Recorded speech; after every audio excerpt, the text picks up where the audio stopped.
Story problems can be tricky, but I like the challenge. I like to try to find the best way to solve the problems. When there are problems like this one that have this word sum in there, we can use an empty box. Watch. Josh had some baseball cards. His brother gave him 19 more. Now Josh has 157 cards. How many cards did he have to start with? We know we're trying to figure out how many cards he had to start with.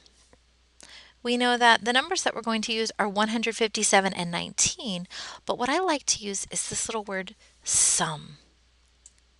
This helps me figure out how I want to solve this problem.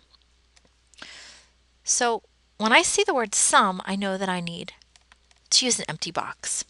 Josh had some baseball cards. We don't know how many, so we put a box there. His brother gave him 19 more. We add that because it's 19 more than what he already had. Now he has 157 cards. The tricky part here is figuring out what operation you're going to use to solve the problem. If I add 157 plus 19, which seems like maybe what I do because there's a plus sign here.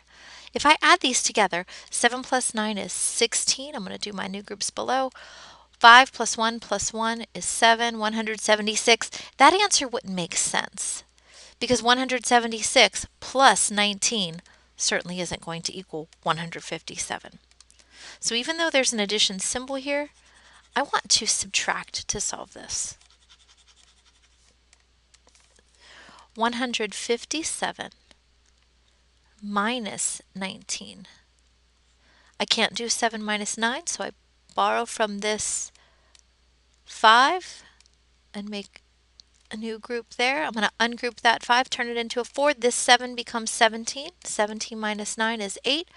4 minus 1 is 3, 138.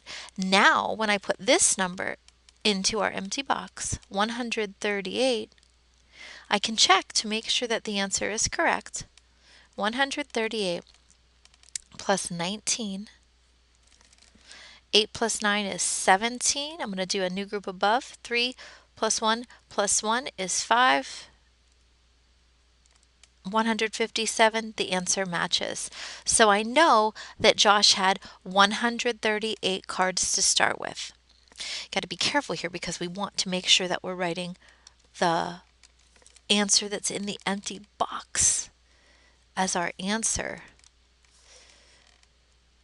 138 cards. And that's how you solve that type of problem.